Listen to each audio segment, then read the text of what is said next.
Abra a sua Bíblia em 1 Samuel, capítulo 7, versículo 12. Texto conhecidíssimo.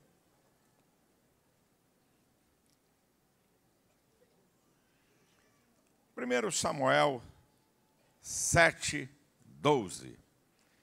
Destacando aqui a última parte do texto de 1 Samuel, capítulo 7 e versículo 12.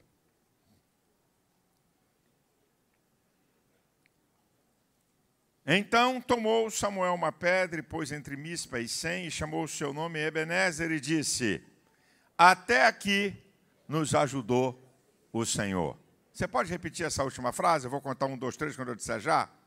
1, 2, 3, já. Até aqui nos ajudou o Senhor. É isso aí. Eu quero trazer aqui uma palavra para você. Se eu não estou enganado, na primeira Islavec, se eu não estou enganado, lá em Águas de Lindóia. E a gente sempre vai vendo alguma coisa e tentando melhorar, depois que você fala. Mas eu dei uma palavra sobre isso na Islavec, em Águas de Lindóia. Se eu não estou enganado, foi lá. Isso foi a primeira Islavec que eu fiz. Eu quero trazer uma palavra para você, já que hoje nós estamos consagrando 97 ministros do Evangelho. Eu quero falar alguma coisa sobre erros e acertos do meu ministério. Porque é muito fácil você chegar depois de um tempo, né, e você contar bênçãos, vitórias. É fácil. Mas eu quero te ajudar. E eu vou dizer aqui para você, e evidente, que os erros que eu escolhi não são todos, tá, querido? São vários. Mas eu escolhi alguns aqui, que eu acho que é importante eu passar e sinalizar para você. Mas aqui na minha introdução, de vez em quando eu escuto alguém dizer assim: se eu voltasse no tempo, eu faria tudo de novo. Aí eu digo para mim assim: eu não sabia que essa pessoa era tão ignorante. Como é que você pode dizer que se você voltasse no tempo, você faria tudo de novo? Quer dizer que a experiência não te ensinou nada? Quer dizer que o amadurecimento não te ensinou nada? Se você disser: se eu voltasse no tempo, eu faria algumas coisas novamente. Estou contigo. Se eu voltasse lá no tempo, eu repetiria isso. Mas se voltasse no tempo, algumas coisas, nem de perto eu quero repetir. Porque o tempo amadurece você, ensina. Você tem experiências. Vai para você melhorar. Então, você nunca diga que se eu voltasse no tempo, eu faria tudo de novo. Não faz isso, não. Você é inteligente, você não é ignorante. Você não pode fazer, quando você hoje está com 40 a 50, o que você fazia com 25 ou 30. Tá certo? Então, vamos lá. Vou repetir. Não dá para falar todos, tá? Eu vou dizer de alguns erros meus. Tá certo? Não dá para falar todos, porque aí nós vamos ficar aqui, igual os irmãos quando eram antigamente convidados para dar um testemunho. Irmãos, se eu falasse, eu passava a noite toda aqui. Mas vou ficar aqui nas minhas palavras, então eu vou quase dizer isso aqui. Então, vamos lá. Alguns erros do meu ministério. Primeiro, tentar ajudar a Deus. O que é isso, pastor? Tentar ajudar a Deus. Escute. Quando eu comecei no meu ministério, eu abandonei salário da igreja, falei para o pastor que eu queria voar, sem estar preso a cumprir normas e regras da igreja, que você está submetido. O pastor disse: vai, e o salário fica. E aí eu comecei a pensar como é que eu podia sustentar meu ministério, que era uma coisa grande de televisão. E aí eu comecei a querer entrar em negócio. Já contei aqui, não vou entrar em detalhe, mas eu tentei 6 vezes negócio e quebrei as 6 vezes. A minha ideia era que isso podia ajudar o meu ministério. Vou fazer um negócio que vai dar dinheiro. E eu esqueci de duas coisas da minha história que eu esqueci. Quando eu tinha 19 anos de idade, pastor Gesiel Nunes Gomes fez uma cruzada no Maracanãzinho. Tinha aproximadamente, naquela época, no Maracanãzinho, entre 12 a 15 mil pessoas.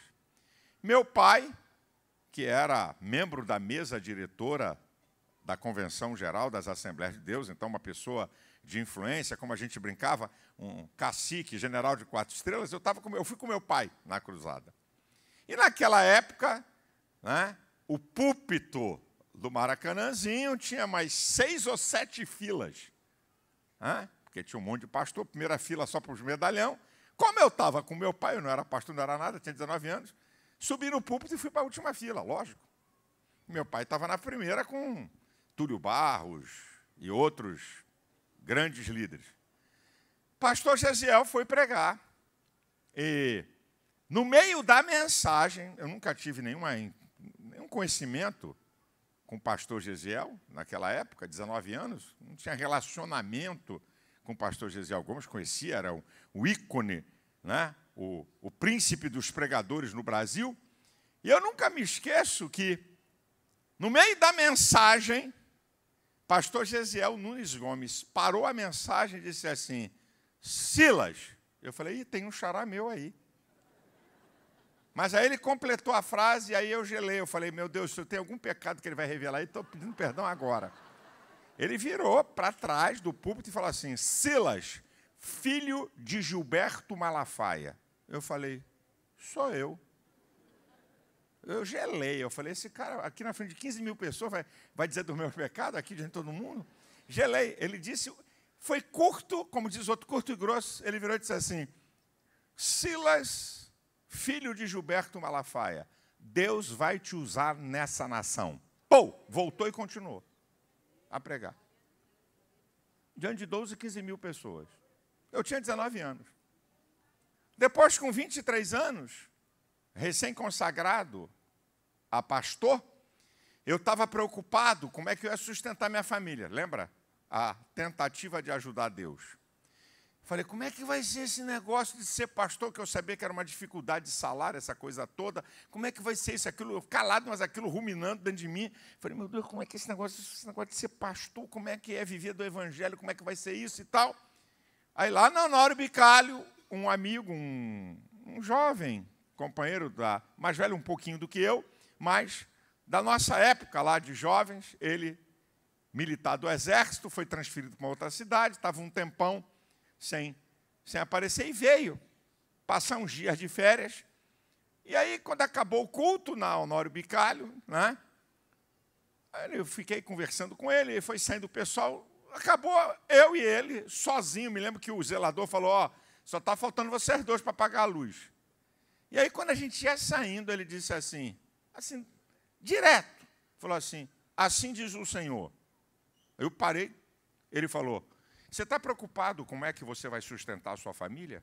Eu sou o Deus que chamo e sou o Deus que garanto. Aí ele quando falou isso, eu senti que ele ficou preocupado de tivesse falado alguma bobagem. Aí eu falei para ele, fica frio, Deus usou você para mim. Mas como a gente muitas vezes tem memória fraca, a gente esquece o medo, a incredulidade. Aí eu fui tentar ajudar Deus. E quando você tenta ajudar Deus, Deus não precisa de ajuda de ninguém. Lembra de Abraão tentando ajudar Deus? Está aí briga até hoje, briga de irmãos, árabes e judeus. Ah, vou pegar aqui a escrava, pega a escrava e gera filho, já que Sara não está tendo filho. Quando você tenta ajudar Deus, você acaba quebrando a cara. Então aqui está um erro meu. Tentar ajudar Deus, eu paguei caro por tentar ajudar Deus. Naquilo que Deus já tinha falado comigo. Eu entendo que Deus chama a gente. Eu entendo isso. Deus chama pastores, muitas vezes para serem pastores auxiliares, né? Tem seu emprego e trabalha. Né? Mas eu também entendo que Deus chama muita gente para viver exclusivo do Evangelho. E vou dar um conselho para quem é chamado para viver exclusivo do Evangelho: não queira voltar ao trabalho, que você vai quebrar a sua cara. Vou repetir. Se você está vivendo do Evangelho, Deus te chamou para viver do Evangelho. Não tente voltar a trabalhar, porque você vai pagar um preço. Escuta o meu conselho que eu estou te dando. Escute o conselho que eu estou te dando. Quer voltar a trabalhar? Deus não te tirou do trabalho? Que patrão é esse? Que o homem é melhor do que Deus? Na minha época eu não tinha nada. Eu fui tentar uma coisa, mas eu tinha que esperar a hora de Deus. Eu não tinha salário, não tinha nada. Mas você tem salário de igreja? Vive do Evangelho? Quer se meter e largar o Evangelho para se meter em negócio? Então te prepara para a rebimbeta da parafuseta em cima de você. Mas aqui está um erro meu. Segundo erro. Viver anos no risco, no limite e no fio da navalha. Ninguém conquista coisas se não passar por risco, eu entendo isso. Agora, você não pode viver no risco o tempo todo. Você imagina que na época que eu não tinha renda nenhuma, não tinha previsão de renda, eu tinha que pagar milhões de televisão e não sabia como é que ia pagar, porque eu não tinha renda fixa, não tinha igreja bancando. Então, imagina você viver num risco por muito tempo. Né? Risco mesmo com força. Não estou falando hoje, que eu brinco aqui, digo assim, eu estou com a corda esticada, mas eu sei quanto é a renda da igreja. Certo? Eu sei quanto é que é a renda da igreja. Agora, imagina você ter um ministério que você não sabe, você entra no dia 1º e não sabe como é que vai pagar a duplicata que vai vencer 30, no dia 30. E uma duplicata que não é barato. E que, naquela época, se você atrasasse mais de 5 dias, o programa não era exibido na semana seguinte. Então, eu vivi nessa brincadeira muitos anos num alto risco. Você pode até viver algum risco por algum tempo. O tempo todo você fica numa linha tênue do fio da navalha. Um erro, tu se rebenta. Não me arrebentei por misericórdia, mas podia ter me arrebentado. E Deus não tinha nada com isso. Porque Deus não mandou eu viver no fio da navalha. Deus não mandou eu viver anos e anos num risco louco. Eu é que decidi isso. Isso foi um erro. E por causa disso, aí vem um terceiro erro. As coisas, meu irmão, você comete um erro aqui, vai sobrar. Ah, mas eu estou fazendo a obra de Deus. E daí? Você quebrou princípios? Você quebrou regras? Vai sofrer. De alguma forma. Nós estamos enganados, porque estamos fazendo a obra de Deus, a gente pode cometer qualquer loucura. Porque estamos fazendo a obra de Deus, podemos correr o tempo todo qualquer risco. Não, é por conta nossa. Então, olha, aí vem o meu terceiro erro que está linkado ao segundo. Por causa disso, eu vivia em alto grau de estresse. E adivinha quem é que segurou meu estresse? A digna senhora que está aqui na minha frente. Então, por eu viver muito tempo em risco e no limite, eu joguei todo o meu estresse. Porque ou você que vive num alto estresse, ou você joga em cima de outro que não tem nada com isso, ou então você vai morrer. Vai ter um infarto, vai ter um derrame. Então, para mim não ter isso, eu jogava o estresse. Quem é que era o para-raio? Aí qual foi o resultado? Adoeci minha esposa. Mas estava fazendo a obra de Deus? Estava, e daí? Mas eu estou fazendo a obra de Deus. É mesmo, é? É? Meu irmão, quebrou princípio, quebrou regra, segura. Então, a minha esposa acabou ficando doente, uma mulher terrivelmente pacífica, calma, tranquila, mas devido à grande pressão de estresse por muito tempo, acabei adoecendo. Um erro.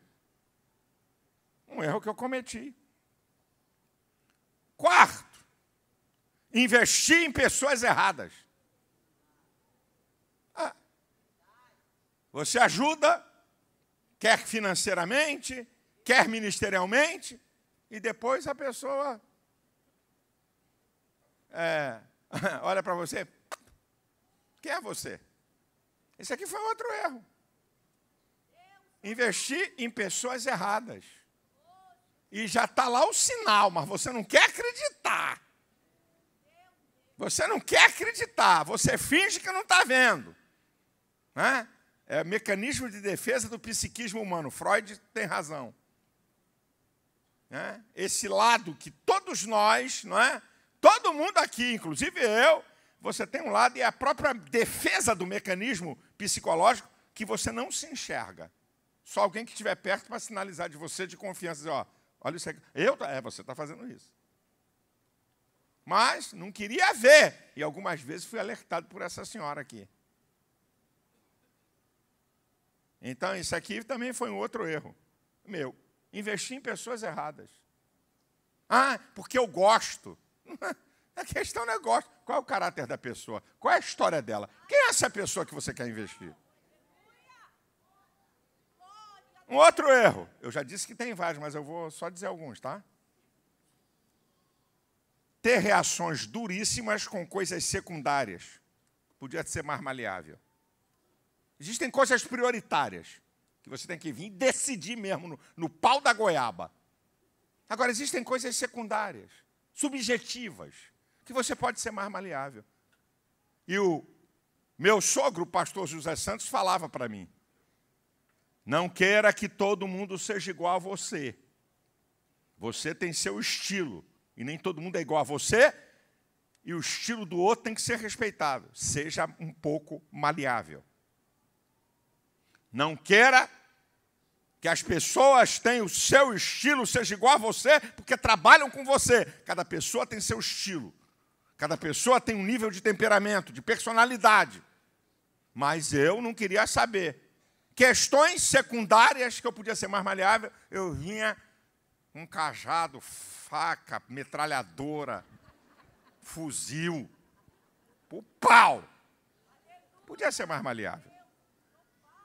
Eu podia falar de outros tantos erros. Mas, para poder falar de alguns acertos, para ajudar você também, eu escolhi esses 5 aqui, mas tem mais.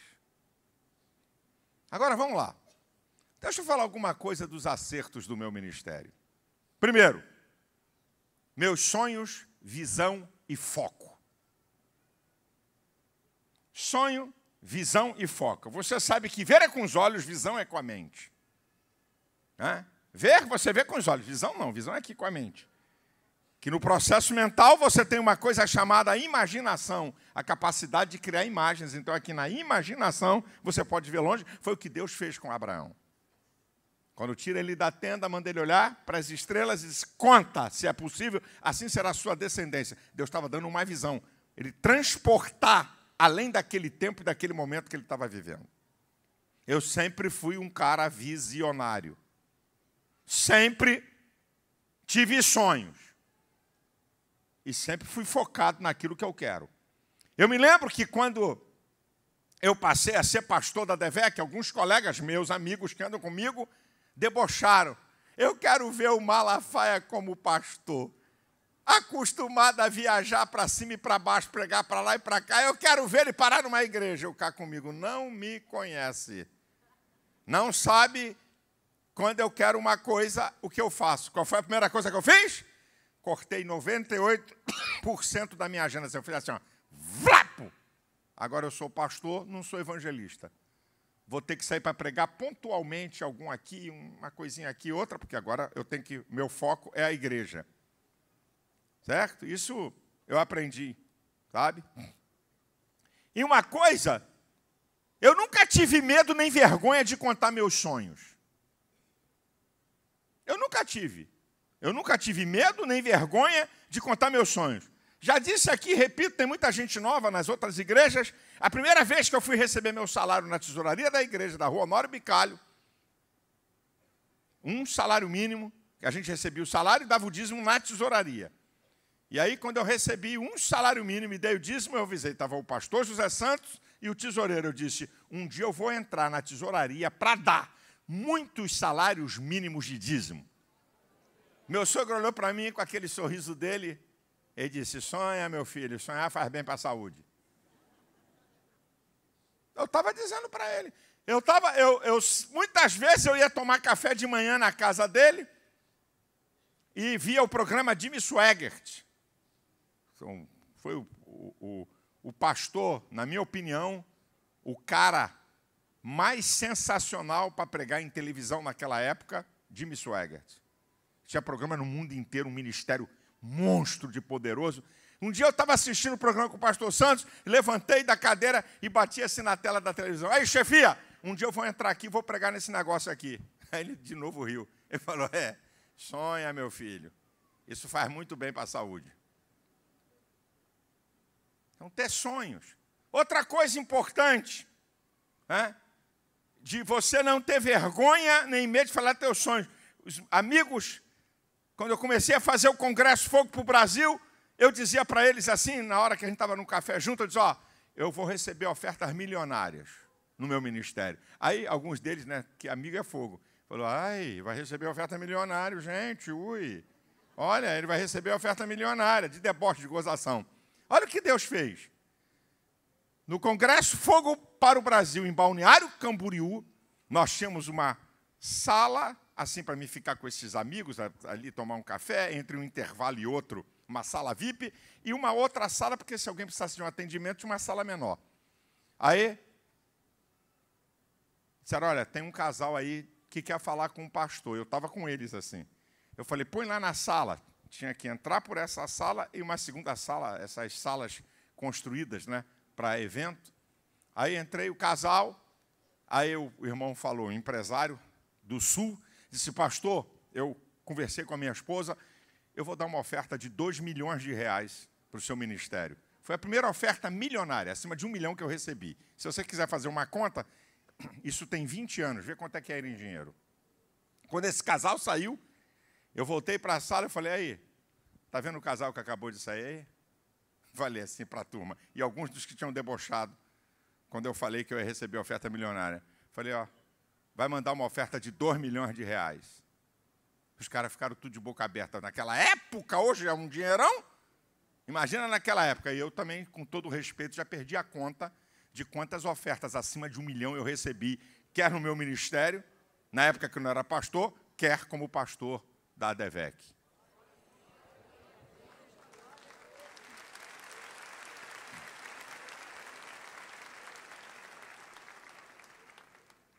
Se você tem medo de falar dos teus sonhos e vergonha, eu nunca tive. E outra, meus sonhos sempre tiveram pessoas. Sonhar e ter objetivos só com você é ambição egoísta. Quando a editora nossa, aqui na rua Honório Bicalho, no segundo andar, ocupava o segundo andar, que eu pagava um aluguel à igreja, porque o prédio, nós estávamos já no 1191, então o prédio não tinha utilidade, eu pedi o pastor para alugar para a minha editora. Eu tinha um andar ali. Eu dizia para a Elba, minha cunhada, eu dizia, olha, um dia eu vou ter um lugar que vai ter um pátio de estacionamento, a gente vai ter um monte de funcionário com carro. Só parava o meu carro e parava o carro de Elba, eu acho que de mais um. Acabou. O resto ninguém tinha carro. E o dia que nós adquirimos a propriedade em Jacarepaguá, um dia eu estava entrando e dei a volta com o carro, é uma propriedade muito grande, e onde tem um estacionamento, tinha um mar de 40 automóveis. Eu falei, caramba, eu sempre sonhei meus sonhos com gente dentro. Eu nunca sonhei só para mim. Meus sonhos passam por pessoas. Eu quero que a bênção de Deus sobre a minha vida venha sobre a vida de outros. Eu sempre sonhei e hoje eu vejo. Eu dizia assim, um dia eu for pastor de igreja, eu quero que os pastores da igreja possam viver com dignidade, sem estar preocupado com aluguel, sem estar preocupado com pagamento de escola de um filho. Porque na minha época está aqui teu salário, onde tu vai morar é problema teu. Escola de filho é problema seu. Aqui está só o seu salário. Plano de saúde é problema seu. Mas eu sempre pensei. Se um dia Deus me colocasse como pastor de uma igreja, eu pudesse abençoar outros pastores para que tivessem uma vida com dignidade. E hoje, eu vou dizer que ainda não chegamos onde eu sonho, mas já chegamos, já estamos avançando com muita força. Não tem nem vaga para carro de pastor aqui dentro.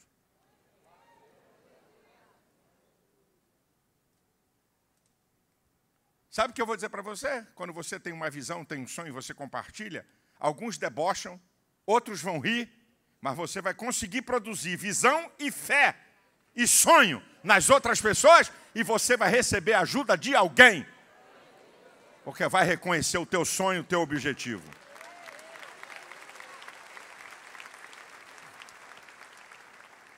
Número 2, um outro acerto meu. Está aberto a aprender e a entender a dinâmica do tempo. Está aberto a aprender e entender a dinâmica do tempo. Eu nunca sentei em congresso só para ouvir os outros.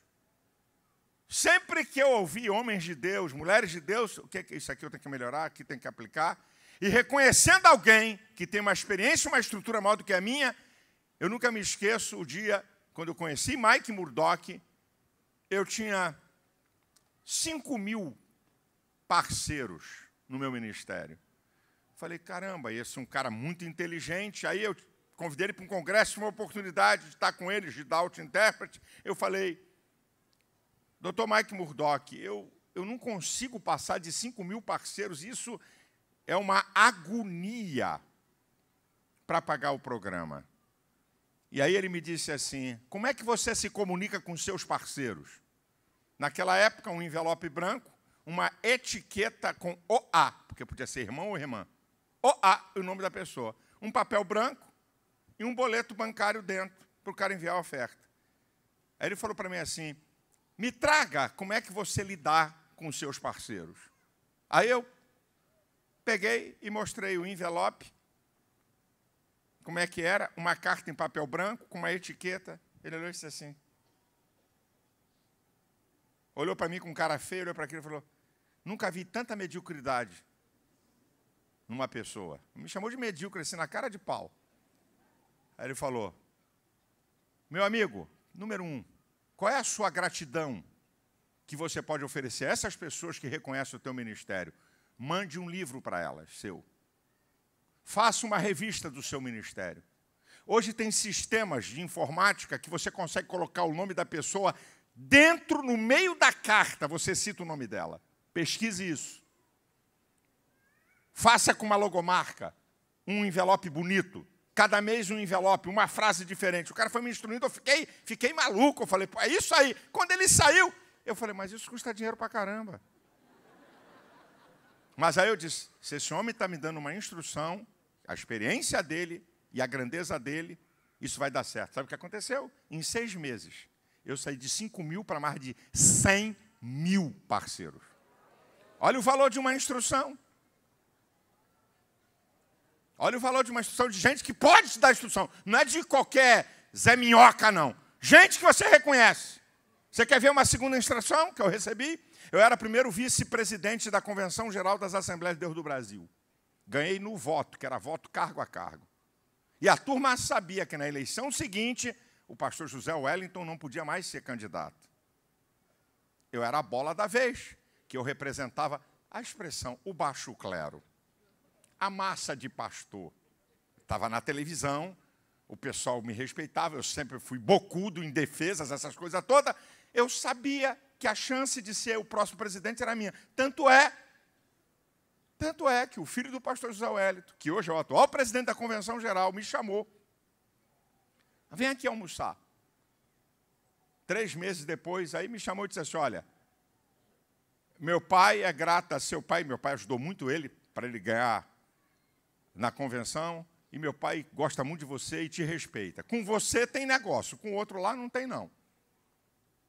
Com você a gente aceita fazer um acordo. Eu já sabia o que era. Eu ser o presidente na próxima e na outra eu apoiar o candidato deles. Eu falei, cara, eu não gostava disso. Eu gostava da tribuna, do plenário, de discutir assunto, mas não gostava disso. Eu falei, tá, depois a gente conversa. Aí veio ao Brasil o Dr. Miles Monroe, um cara inteligente, o cara mais inteligente que cruzou na minha vida. Eu fui pedir uma instrução a ele. Eu tinha acabado de assumir a igreja, 30 dias como pastor. Tinha acabado de assumir. E aí eu disse para Dr. Miles Monroe, me dá aqui uma instrução. Eu, há 30 dias, assumi a igreja.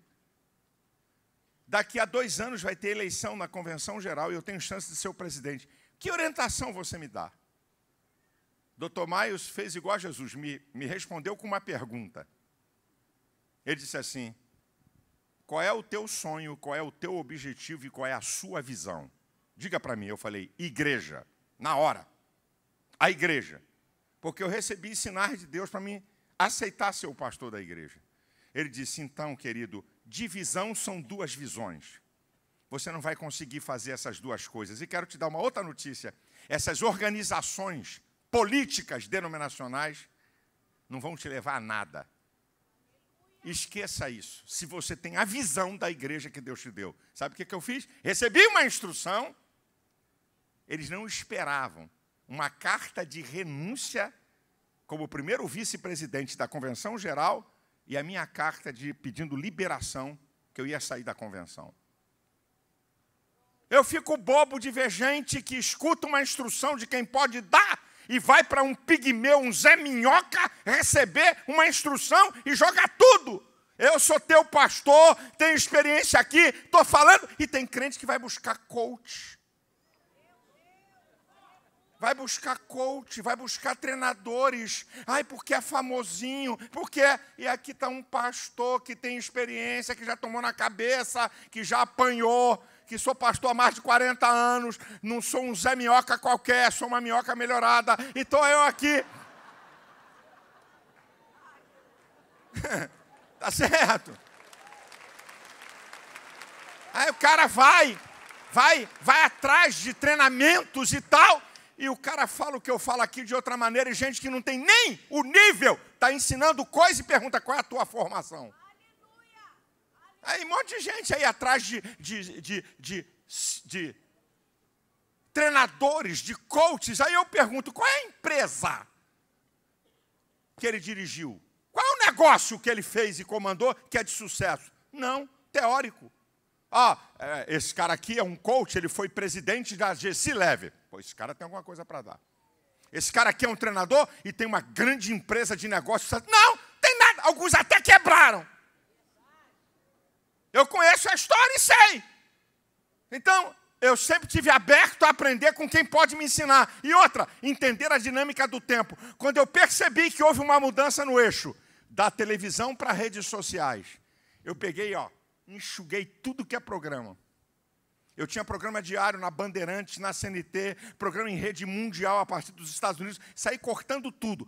Tem lá um programinha, sábado de 9 a 9h30 da manhã, só para marcar uma posição, porque eu estou há mais de 40 anos na televisão. Mas cortei tudo e migrei para a rede social, entendendo a dinâmica do tempo. E olha aqui a nossa igreja, a Assembleia de Deus, o que nós ajudamos, gente? Olha a dinâmica do tempo, a gravata. Foi para o cemitério. Todo mundo moderninho, todo mundo aberto, e prega de calça jeans e tal. A dinâmica, abrir mão naquilo que a gente pode abrir mão. A dinâmica de tempo é luz, é tal. A dinâmica do culto, como é que era culto? Tem um coral, tem outro coral, tem dueto, tem trio, tem quarteto, tem testemunho, tem palavra, depois vem a mensagem. Acabamos com tudo isso. Nós temos aqui na nossa igreja o coral e a orquestra Renascer, mais famoso do país, numa época que a gente aqui ditava a música que se cantava na juventude do país. Quando eu vi, acabou, reuni aqui o Renascer, que era jovem Renascer, e já estava quase terceira idade de Renascer. Eu reuni eles aqui e falei, foi bom enquanto durou, acabou. Você tem que perceber a dinâmica do tempo, meu irmão. Você tem que perceber e estar aberto para receber instrução de quem pode te dar. Isso aqui foi uma coisa que eu acertei. E eu fico antenado. Grandes líderes, depois que eu estava em rede social há muito tempo, é que eles entraram. Quando eu vi a mudança, é aqui que eu vou entrar. Você tem que ver a dinâmica do tempo. E é facinho a gente ser atropelado. Você está crente que está abafando e já tem um lá na frente. E você está crente que está moderninho e já ficou para trás. Eu sou um bom observador na dinâmica do tempo. Terceiro, meus acertos, determinação e atitude. É isso aqui, vamos embora, para o pau. Determinação, é decidir firmemente. Líder, 80% de liderança é atitude. Atitude é ação. Porque eu vou fazer, porque eu não sei o quê, porque eu não sei o que vai ter. Vamos ver. Não, vamos embora. Isso aqui eu acertei também. Tá? Quarto, também um acerto meu, aprender a lidar com a raiva. Tem duas maneiras de você lidar com a raiva. Contra você e a favor de você. Meu sogro me amava profundamente, mas me confrontava terrivelmente. Meu sogro me amava profundamente, mas ele me confrontava terrivelmente e debochava. Está aqui os filhos dele que sabem o que eu estou falando. Silas vai ser pastor de nada? Silas vai ser pastor de nada? Eu olhava assim para ele assim, vai morder a língua, miserável. Aqui dentro, falava. Depois eu mexi muitas vezes com ele. Eu dizia, rapaz, chefia, eu já te xinguei tanto. No pensamento ele ria. Sabe? Então, você tem duas maneiras de lidar com a raiva. Contra você. Te fizeram alguma coisa, atingiram você. Aí você, não vou fazer mais nada. Chega. Olha, não me ama, me maltrata. Pastor é violento comigo, mão pesada. Eu fico vendo hoje, Nutella. Pastor Nutella, mimimi. Qualquer coisa fica doloridozinho. Qualquer coisa fica chorando. Não vai virar homem primeiro.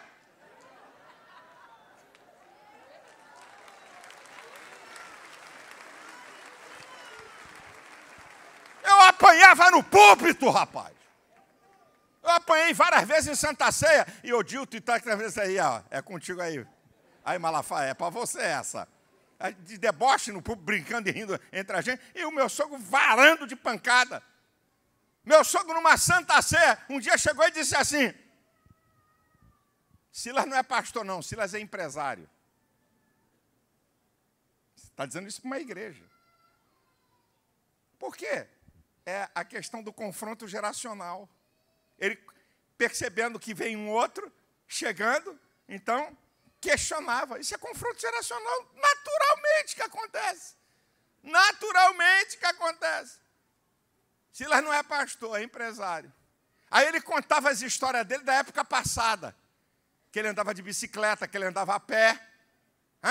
Aí ele dizia assim, porque na minha época eu andava de bicicleta, o ponto do ônibus saía, eu saía com a bicicleta com Maria na garupa. Até o ponto final. Silas não, Silas fica em hotel 5 estrelas. Esqueceu que ele agora estava andando em hotel 5 estrelas. Mas ele, lepute em cima de mim. Na Santa Ceia. No púlpito. No púlpito. Apanhei várias vezes no púlpito. E os irmãos Nutella ficam tudo com carinha feia quando eu dou um pega aqui em particular. Quando eu dou-lhe uma chapada. Pastor, não fala assim comigo não, hein?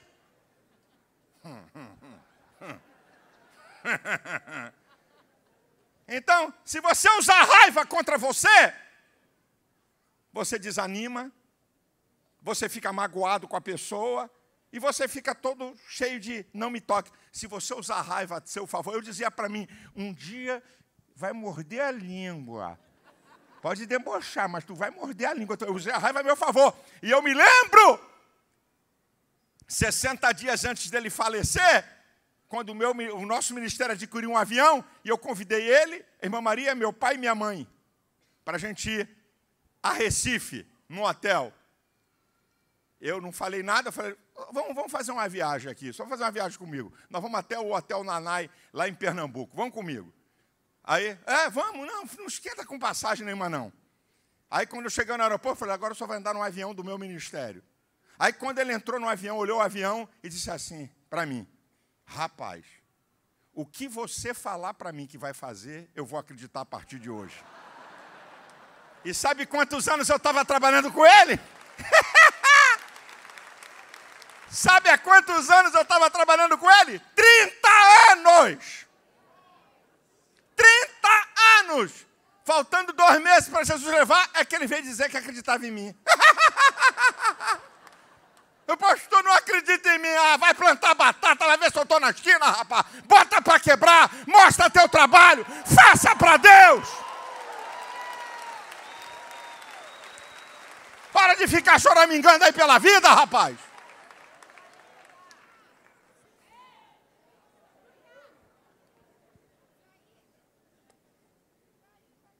Aprenda a lidar com a raiva. Até hoje eu estou aprendendo a lidar com ela. Ah, miserável. Vai ver o que é que eu vou fazer. Ai, eu vou ficar moado, depressivo, angustiado, me ofenderam, me atacaram. Não conversa, rapaz.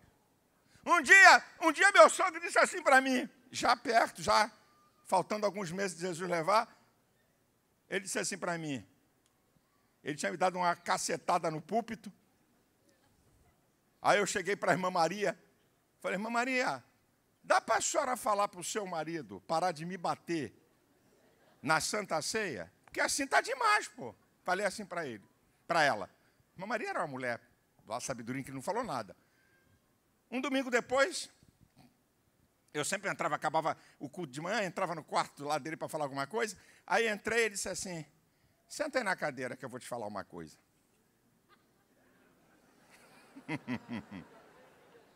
Aí, eu já era o vice-presidente da igreja aqui. Ele disse assim, deixa eu falar uma coisa para você. Se alguém me coloca num lugar e essa pessoa tem o poder de me manter ou de tirar, se ela me deixa ali, eu vou ficar. Pode falar o que quiser. Estava falando dele em relação a mim. Entendeu? Você está numa boa posição? O outro tem poder de tirar você ou te botar? Fica ali. E se você não estiver gostando de quem está na frente falando, pede para sair.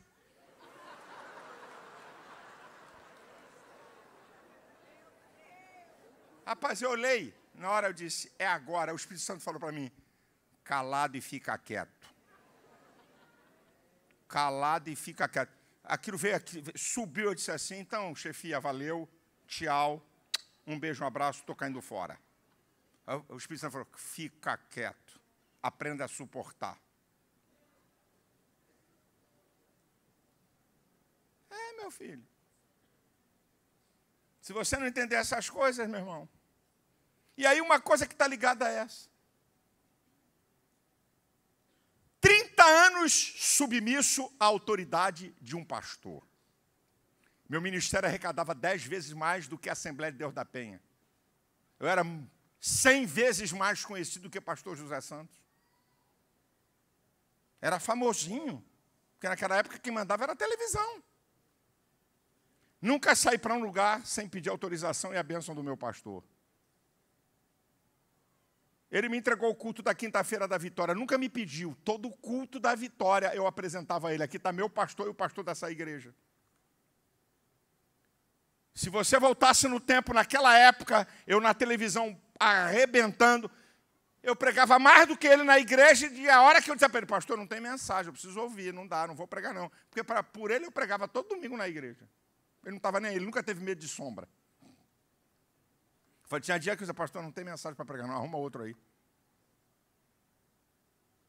Pregava mais do que ele na igreja, era mais reconhecido. Ele atendia telefone e eu vi várias vezes. Ah, aqui é a igreja do pastor Silas Malafaia, assim. Ele ia para a porta da igreja, chegava a gente lá, aqui é a igreja do pastor, aqui é a igreja do Malafaia. Agora pergunta se o povo daquela época tinha dúvida se era ele ou eu o pastor. Pergunta se alguém tinha dúvida. Se pegasse o Ibope para fazer uma pesquisa, vamos pesquisar aqui na porta da igreja para ver quem é o pastor dessa igreja, José Santos ou Silas Malafaia? Ninguém ia gaguejar. Todo mundo ia dizer, José Santos. Sabe por quê? Porque eu nunca solapei a autoridade dele.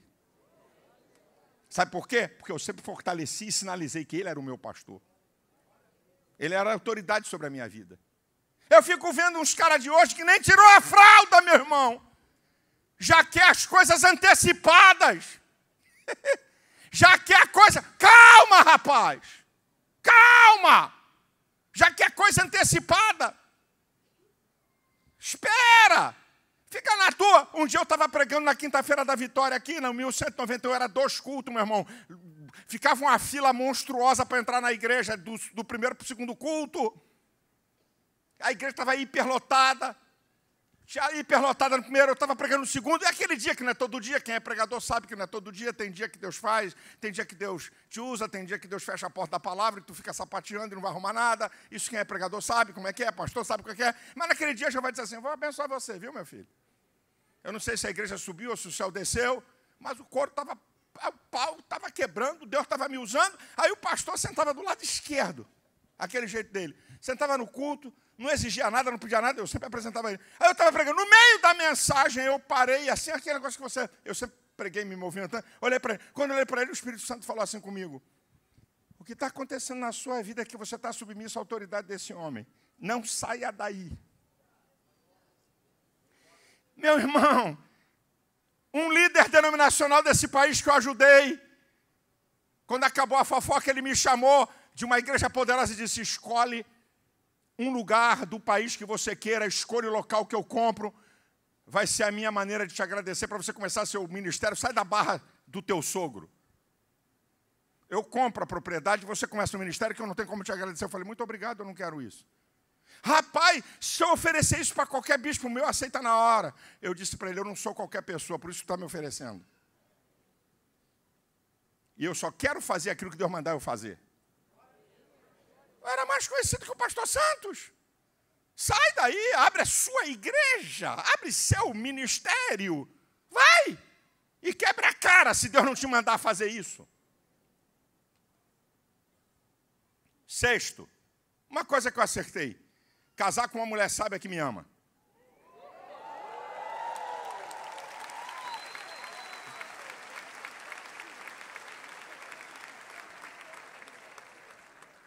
A mulher tem o poder da edificação e da destruição. A mulher tem o poder da edificação e da destruição, senhores. Senhoras. As senhoras são poderosas. Minha irmã. A sua mulher solapa você e seu ministério e tu vai para o pau. Com toda a sua pregação, seu carisma. Minha mulher nunca jogou na minha cara meus erros, me ridicularizou, sempre me apoiou, apaziguadora. Quando eu vinha querendo comer uns 5 fígados ao mesmo tempo, ela dizia: calma, Silas, espera.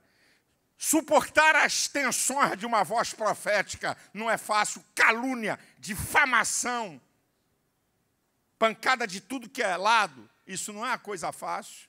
Então, se eu estou aqui em pé, claro, Deus é como eu digo, é o concurso, mas aqui, ó, se eu não caso com uma mulher sábia que me ama, já tinha rodado há muito tempo.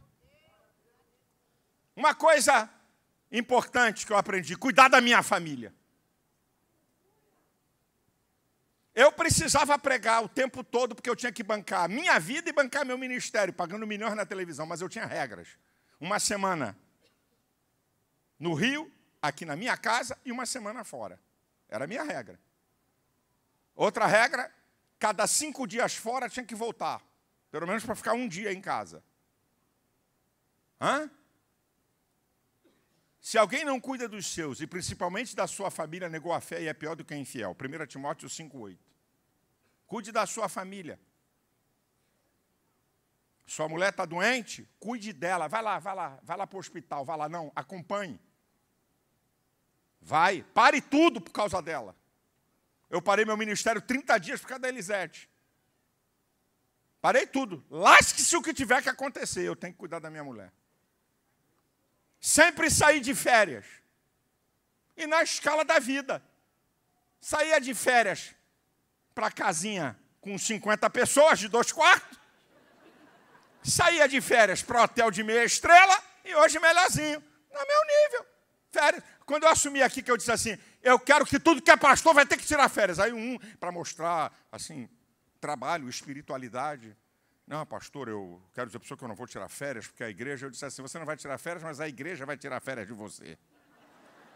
Você está proibido de pisar na igreja por 20 dias. Ok, queridão? É isso aí. Você não quer tirar férias? A igreja vai tirar férias de você. Tá bom, filho? Aqui eu dou para tudo que é pastor da ordem. Sai de férias com a tua família. Dentro do teu nível, da tua condição. Sai! Teu cérebro precisa de outros ares. A tua família é importante. 8º, coisa que importante na minha vida: aprendi a ter amigos.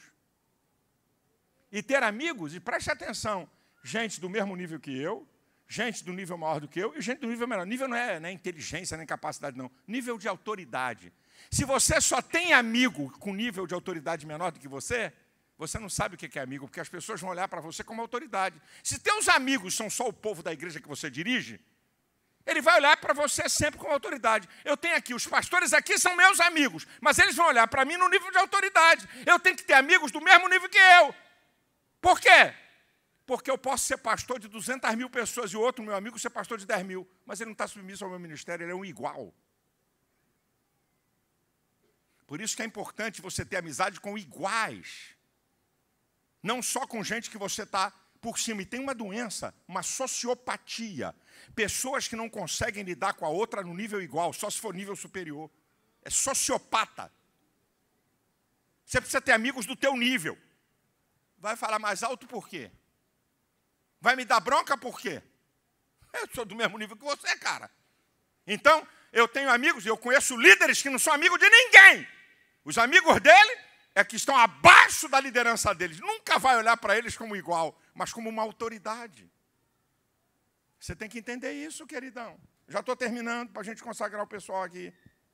Um dos maiores acertos da minha vida, anote aí, aprendi a lei da liberalidade. Esse aqui é um dos maiores acertos da minha vida, do meu ministério. Ser dizimista fiel, ser ofertante liberal. Eu vou dizer para você, para não errar, eu vou dizer para você, eu sou pastor de uma igreja, renda per capita. O que é renda per capita? É a soma da renda da igreja dividido pelo número de membros. Então você tem uma renda per capita. Porque tem igreja que tem 400, 500 mil membros, 1 milhão de membros. Então você tem que pegar a renda da igreja, dividir pelo número de membros, e você vai ter a renda per capita. Eu te garanto que a ADVEC é uma das 3 maiores rendas per capita da igreja evangélica brasileira. Eu garanto. Por quê? Porque eu dou exemplo, porque eu falo, porque eu sou liberal.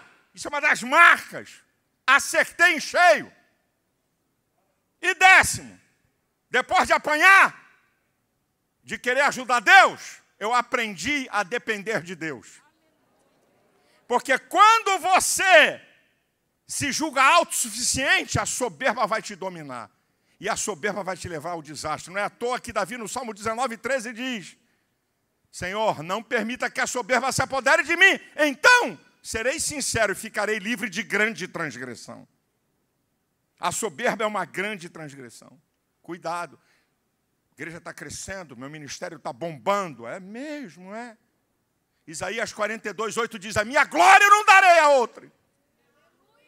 Deus não dá a sua glória para ninguém. E o dia que eu li esse texto de Davi, e que eu compreendi o que é você no reino, segundo Samuel 5:12, e depois de Davi ter se fortalecido no trono, entendeu Davi que o Senhor o fortalecera por causa do seu povo. Você é grande no reino, você é poderoso no reino, não tem nada a ver com você, tem a ver com a igreja. Deus está te usando, tem a ver com a igreja. Você tem unção, tem uma graça, tem a ver com a igreja. Você canta e arrebata multidões, tem a ver com a igreja. Não é por tua causa, é pelo reino. É por causa do reino que Deus te fortalece e te use. Deixa de ser besta.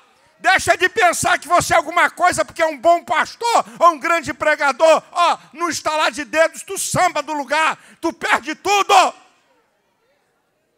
Se nós estamos aqui, se Deus tem me usado e usado você, é por causa do reino de Deus. Bota isso na tua cabeça e no teu coração, para não ficar besta, nem mexido, nem achando que é o tal. Nós não somos nada, é graça, é graça, é graça de Deus.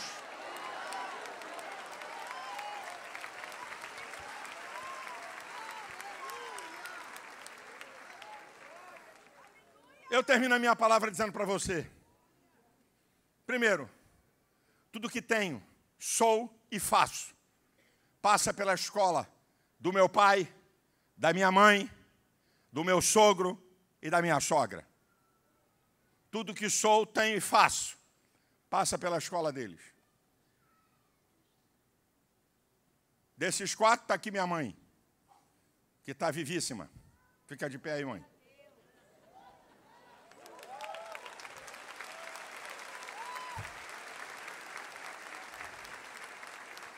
94.0.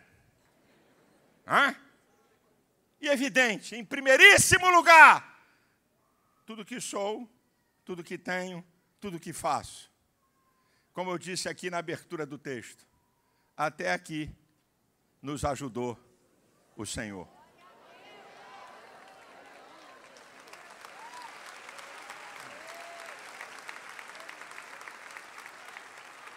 Salmo 115, versículo 1. Não a nós, mas ao teu nome a glória, por tua benignidade, por tua verdade.